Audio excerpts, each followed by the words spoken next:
Koji Kitao and Big John Tenta were to have several matches in the early 90s, but that was short-lived.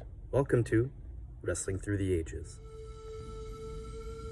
These two larger-than-life superstars have had one previous match, which John Tenta emerged victorious in SWS, Super World of Sports, a Japanese-based wrestling promotion that Genichiro Tenryu spearheaded from 1990 to 1992, which would see many North American talent get brought over for some very special bouts.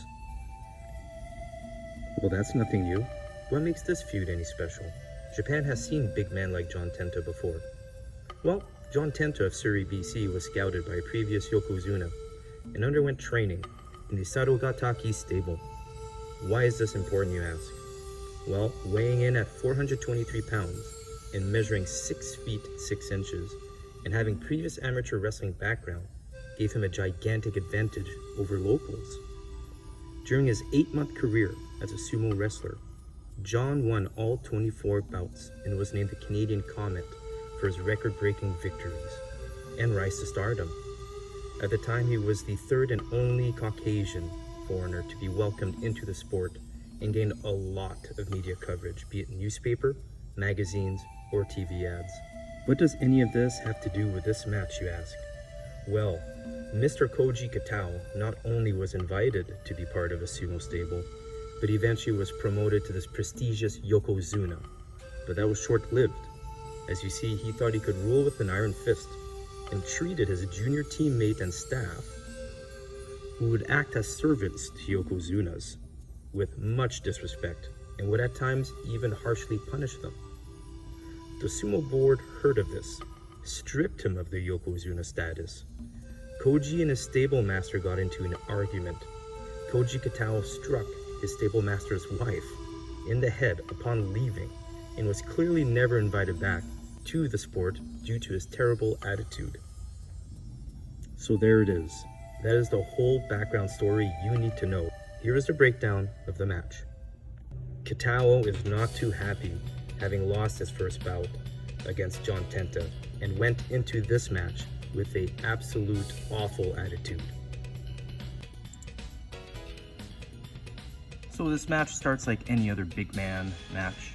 Lots of test of strength, shoving back and forth, and just seeing who the bigger, badder superweight is. It's just normal, strong style Japanese match. So let's just fast forward a bit to where exactly things start to derail. When a super heavyweight like John Tenta that has a rear abdominal hold on you, you normally want to sell it, making it seem like you're hurt, or you're getting squeezed, or you're trying to get out of it.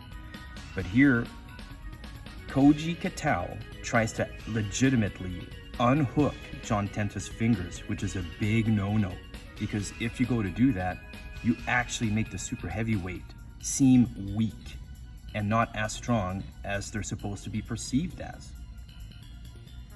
So right here, Koji Kitao tries to unhook Earthquake's fingers. Earthquake is having none of it, and he literally manhandles the 350-pound Koji Kitao with ease with a pretty rough-looking belly-to-back suplex.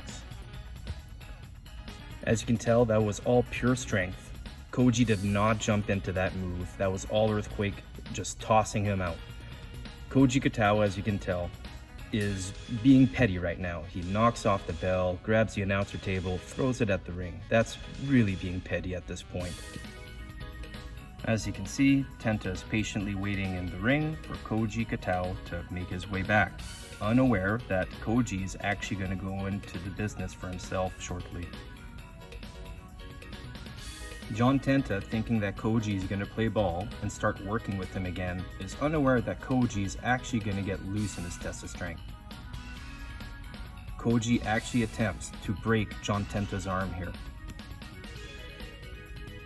Big John Tenta, visibly upset with Koji, slaps him across the face. Maybe that's the best thing you can have done to Koji. I don't think it would take Earthquake too long to put him down. Koji tries to hurt John's leg. John jumps up and down, not knowing if he has to fight this guy or not. Koji, yet again, shows Tenta that he is unwilling to want to work with him, and Tenta tells Koji, go for it.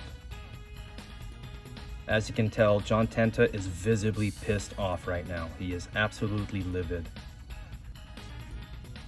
Mr. Kitao shows more unsportsmanlike conduct by actually kicking Earthquake's inner thigh.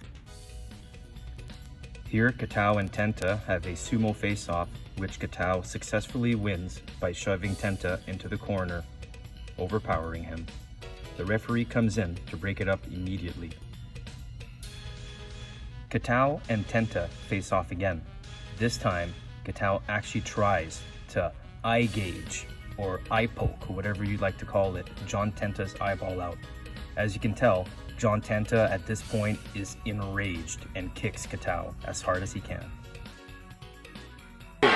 目をついてやろうかという。これ、マキさん、意外ですね。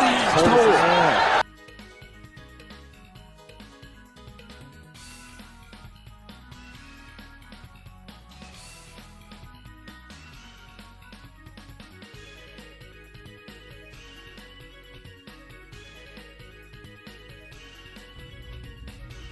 Kitao kicks John Tenta yet again, but this time John Tenta lets Kitao know he is not fazed by his antics.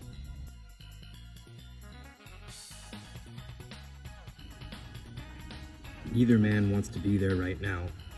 Earthquake kindly reminds Koji that this is wrestling. エネルギーにしてもらいたい。そういう気がします。With Kitao not knowing how to get out of this situation, he decides to shit-kick the referee in front of the 6,000 people in attendance in Kobe. The referee, having had enough with Kitao, disqualifies him promptly and quickly exits the ring. John Tenta raises his hands. John Tenta is victorious.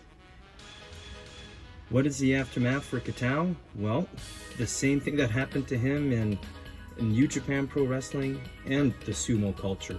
He got blacklisted. He was never allowed to wrestle in promotions for years.